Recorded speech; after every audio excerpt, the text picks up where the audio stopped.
नमस्कार, मैं डॉक्टर सुनील कुमार। आज आपके बीच बहुत ही महत्वपूर्ण टॉपिक विश्व बैंक की व्यवसाय में भूमिका को लेकर आपके बीच उपस्थित हुआ हूँ।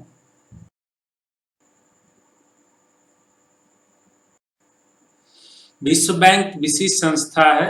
इसका उद्देश्य सदस्य राष्ट्रों को पुनर्निर्माण और विकास के कार्यों में आर्थिक सहायता देना है। विश्व बैंक समूह 5 अंतर्राष्ट्रीय संगठनों का एक ऐसा समूह है जो सदस्य देशों को वित्त और वित्तीय सलाह देता है। विश्व बैंक का मुख्यालय वाशिंगटन डीसी में तथा इसकी स्थापना सन 1945 में हुई थी।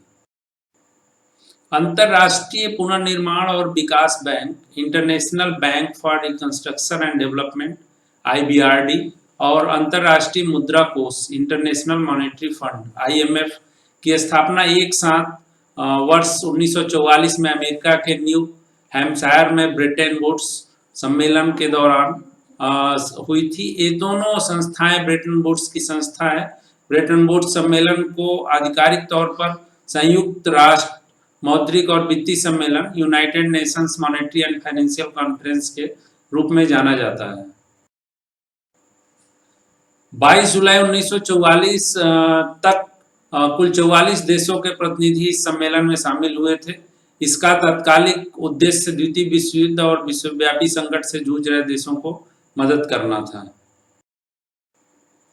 विश्व बैंक निधि सुधार कार्यक्रमों और परियोजनाओं के लिए ऋण देता है, जबकि अंतर्राष्ट्रीय मुद्रा कोष केवल नीति सुधार कार्यक्रमों के लिए ही ऋण देता है।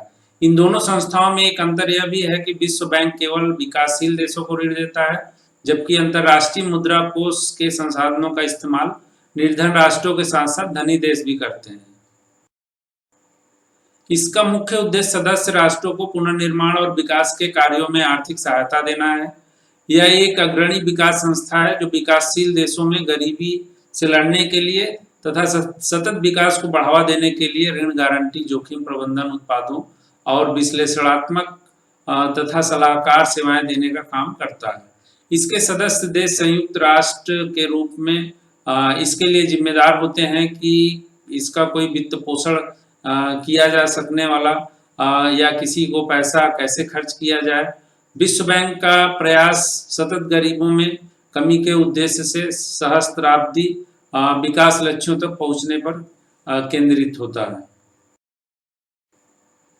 अब हम देखेंगे कि विश्व बैंक समूह में शामिल कितनी संस्थाएं हैं। विश्व बैंक समूह में निम्नलिखित कुल 5 संस्थाएं शामिल हैं जो सदस्य देशों को आर्थिक वित्तीय सहायता और वित्तीय सलाह देता है। इसमें पहला है पुनर्निर्माण और विकास के लिए अंतर्राष्ट्रीय bank, international bank for reconstruction and development (IBRD). IBRD की स्थापना वर्ष 1944 में हुई थी और वर्तमान में इसके 189 सदस्य हैं। IBRD का उद्देश्य मध्यम विकास वाले देशों और ऋणग्रस्त गरीब देशों में ऋण गारंटी और गैर उधार सेवाओं के माध्यम से सतत विकास को बढ़ावा देना है, जिसमें विश्लेषणात्मक और सलाहकार सेवाएं शामिल है।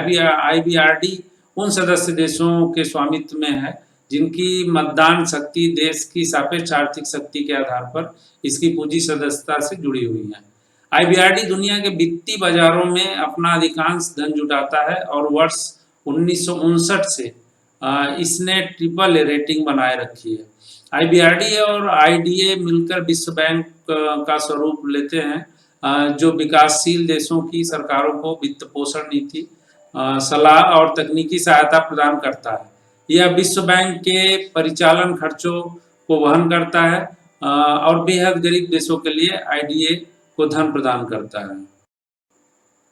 और दूसरा अंतर्राष्ट्रीय वित्त निगम, इंटरनेशनल फाइनेंस कॉर्पोरेशन (IFC). वर्ष 1956 में स्थापित IFC 184 सदस्य देशों के स्वामित्व में है, जो सामूहिक रूप से नीतियों को निर्धारित करता है। यह 100 से अधिक विकासशील देशों में उभरते बाजारों में कंपनियों और वित्तीय संस्थाओं को रोजगार सृजित करने, कर राजस्व जुटाने, कॉर्पोरेट प्रशासन और पर्यावरण प्रदर्शन में सुधार करने तथा उनके स्थानीय समुदायों में योगदान करने में सहायता देता है। यह विकासशील देशों में विशेष रूप से निजी क्षेत्र पर केंद्रित सबसे बड़ा वैश्विक विकास संस्थान है। IFC अंतर्राष्ट्रीय पूंजी बाजार में ऋण दायित्वों को पूरा करने के माध्यम से लगभग सभी ऋण गतिविधियों के लिए धन जुटाता है। वर्ष 1989 के बाद आईएफसी ने अपनी ट्रिपल ए रेटिंग बनाए रखी है। यह आमतौर पर 7 से 12 साल की परिपक्वता वाले व्यवसायों और निजी परियोजनाओं को ऋण देता है। इसके द्वारा किए जाने वाले निवेशों के लिए समान ब्याज दर की नीति नहीं है, बल्कि आईएफएससी अंतर्राष्ट्रीय लेन-देन के जोखिम को कम करने के लिए अपने वैश्विक व्यापार वित्त कार्यक्रम के माध्यम से 80 से अधिक देशों में 200 से अधिक अनुमोदित बैंकों के व्यापार भुगतान दायित्वों को गारंटी देता है। तीसरा, अंतर्राष्ट्रीय विकास संघ इंटरनेशनल डेवलपमेंट एसोसिएशन आईडीए की स्थापना 1960 में हुई थी और वर्तमान में इसके कुल 173 सदस्य देश हैं। आईडीए विश्व बैंक का वह हिस्सा है जो दुनिया के सबसे गरीब देशों की मदद करता है। 173 शेयर धारक देशों द्वारा प्रबंधित आईडीए का जो मुख्य उद्देश्य है वो आर्थिक विकास को बढ़ावा देना है, असमानताओं को कम करना और लोगों की जीवन स्थितियों में सुधार के लिए अनुदान प्रदान करना है। यह दुनिया के 75 सबसे गरीब देशों में बुनियादी सामाजिक सेवाओं हेतु सहायता प्रदान करने वाले सबसे बड़े स्रोतों में से एक है। इनमें से 39 अफ्रीका में है। आईडीए रियायती शर्तों पर ऋण देता है, अर्थात यह शून्य या बहुत कम ब्याज शुल्क लेता है और पुनर्भुगतान 30 से 38 वर्ष तक किया जाता है, जिसमें 5 से 10 साल की छूट अवधि में शामिल है। यह समानता आर्थिक विकास, रोजगार सृजन, उच्च आय और बेहतर जीवन स्थितियों का समर्थन करते हैं। प्राथमिक शिक्षा, बुनियादी स्वास्थ्य सुविधाएं, स्वच्छता और स्वच्छ पानी, कृषि, व्यापार, जलवायु, बुनियादी ढांचागत विकास, संस्थागत सुधारों के लिए भी आईडीए सहायता प्रदान करता है। और चौथा है निवेश विवादों के निपटारे के लिए अंतर्राष्ट्रीय केंद्र international centre for settlement of investment disputes ICSID। वर्ष 1966 में स्थापित ICSID एक स्वायत्त अंतर्राष्ट्रीय संस्था है। ICSID अभी समय एक बहुपक्षीय संधि है जिसे विश्व बैंक के कार्यकारी निदेशकों द्वारा तैयार किया गया है ताकि बैंक के निवेश को बढ़ावा देने के लिए बढ़ावा देने के उद्देश्य से इसको आगे बढ़ाया जा सके। इसका प्राथमिक उद्देश्य अंतर्राष्ट्रीय निवेश विवादों के सुलह और मध्यस्थता के लिए सुविधाएं प्रदान करना है। अधिकांश देशों ने अंतर्राष्ट्रीय निवेश संधियों और कई निवेश कानूनों और अनुबंधों में निवेशक राज्य विवाद निपटाने के लिए एक मंच के रूप में ICSID को मान्यता दी है। इसका नेतृत्व महासचिव द्वारा किया जाता है जो कार्यवाही के लिए तकनीकी और प्रशासनिक सहायता प्रदान करता है। इसके महासचिव को पंचायत न्यायाधिकरण या सुलह आयोग का गठन करने का अधिकार है। अधिकांश मामलों में न्यायाधिकरण में 3 मध्यस्थ होते हैं, निवेशक द्वारा नियुक्त, राज्य द्वारा नियुक्त और दोनों पक्षों द्वारा समझौते से नियुक्त। और पांचवा है बहुपक्षीय निवेश guarantee agency, multilateral investment guarantee agency MIGA। 12 अप्रैल 1988 को विश्व बैंक समूह के नए सदस्य के रूप में MIGA की स्थापना की गई। कानूनी तौर पर अलग और आर्थिक रूप से स्वतंत्र इकाई के रूप में व्यवसाय के लिए खोजी गई MIGA में कुल 179 देश सदस्य हैं। MIGA को विकासशील देशों में गैर वाणिज्यिक जोखिमों के खिलाफ निवेश, बीमा के सार्वजनिक और निजी स्रोतों के पूरक के लिए बनाया गया था। विश्व बैंक का कार्यकारी निदेशक मंडल विश्व बैंक समूह के 4 संस्थानों का प्रतिनिधित्व करने वाले कार्यकारी निदेशकों के 4 बोर्ड हैं। International bank for reconstruction and development IBRD, अंतर्राष्ट्रीय विकास एजेंसी IDA, अंतर्राष्ट्रीय वित्त निगम IFC और बहुपक्षीय निवेश गारंटी एजेंसी MIGA। इन बोर्डों में काम करने वाले कार्यकारी निदेशक आमतौर पर समान होते हैं। कार्यकारी निदेशकों के एक बोर्ड बैंक विश्व बैंक समूह के संचालन के लिए जिम्मेदार हैं और सदस्यों का प्रतिनिधित्व बोर्ड ऑफ गवर्नर्स द्वारा किया जाता है। बोर्ड ऑफ गवर्नर्स उन्हीं को सौंपी जाती है जो उनका उपयोग कर सकें। इन बोर्ड्स में 24 कार्यकारी निदेशक होते हैं और एक अध्यक्ष होता है। हाल ही में अमेरिकी राष्ट्रपति डोनाल्ड ट्रंप प्रशासन के अधिकारी डेविड मालपास को विश्व बैंक के 13वें अध्यक्ष के तौर पे चुना गया। विश्व बैंक के कार्यकारी बोर्ड ने आम सहमति से उनका चयन किया। विश्व बैंक का सबसे बड़ा शेयरधारक इसके अध्यक्ष का नाम प्रस्तावित करता है। अमेरिका विश्व बैंक का सबसे बड़ा शेयरधारक है और यही कारण है कि अब तक इसके सभी अध्यक्ष अमेरिकी रहे हैं। विश्व बैंक समूह की सदस्यता IBRD के आर्टिकल्स ऑफ एग्रीमेंट के तहत बैंक का सदस्य बनने के लिए किसी देश को पहले अंतर्राष्ट्रीय मुद्रा कोष IMF में शामिल होना अनिवार्य है। IBRD की सदस्यता मिलने पर ही IDA, IFC और मिगा की सदस्यता मिलती है। ICSID में सदस्यता IBRD के सदस्यों के लिए उपलब्ध होते हैं, किंतु जो IBRD के सदस्य नहीं है लेकिन party of international court of justice ICJ के सदस्य हैं, उन्हें ICSID प्रशासनिक परिषद के आमंत्रण पर अपने सदस्यों की 2/3 वोट का समर्थन मिलने पर ही सदस्यता दी जाती है।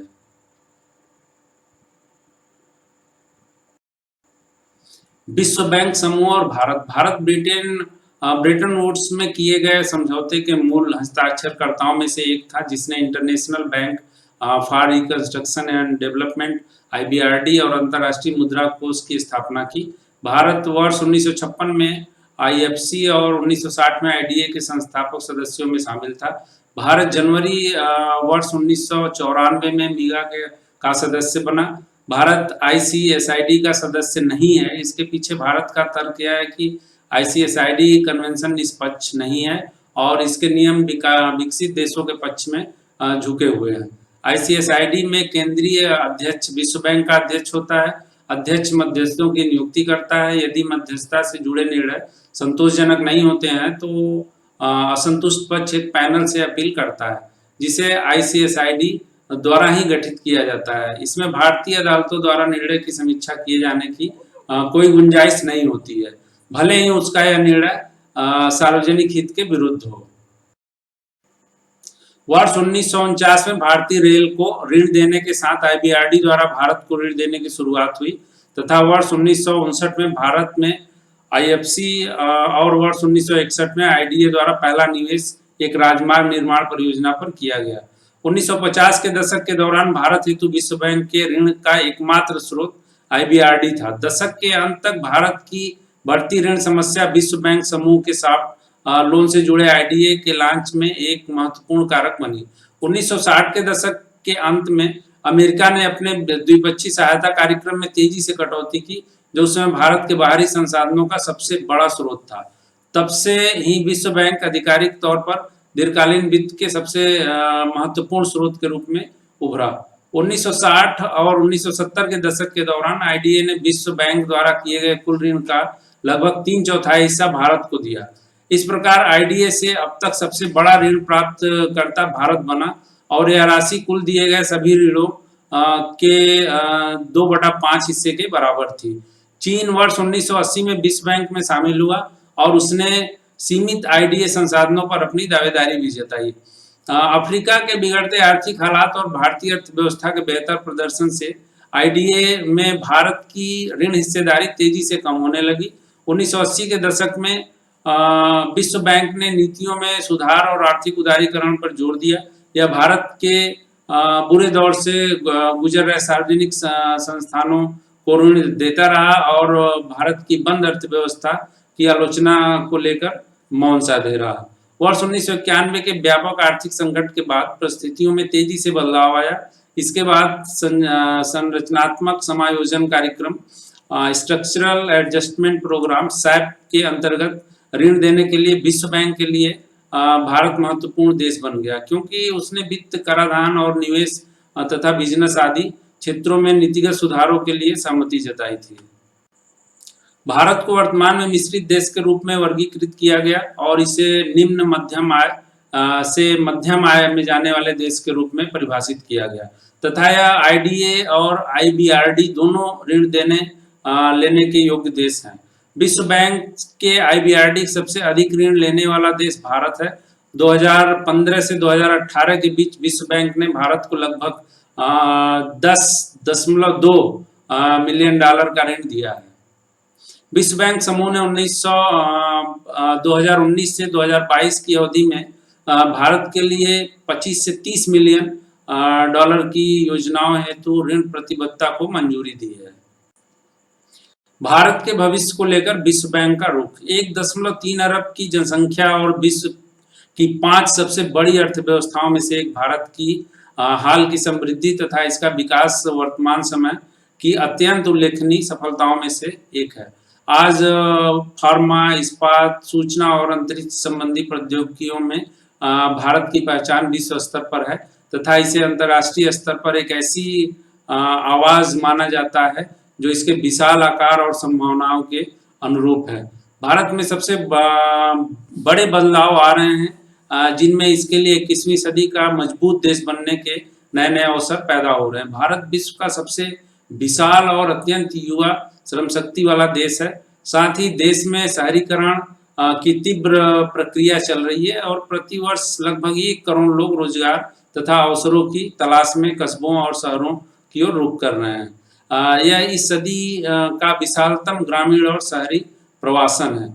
इन बदलावों की वजह से भारत एक ऐसे मोड़ पर पहुंच गया है जहां यह देखना बेहद जरूरी होगा कि भारत अपनी श्रम शक्ति की उल्लेखनीय सामर्थ्य का विकास किस प्रकार से करता है, अपने बढ़ते हुए शहरों कस्बों की समृद्धि के लिए किस तरह की नई योजनाएं तैयार करता है।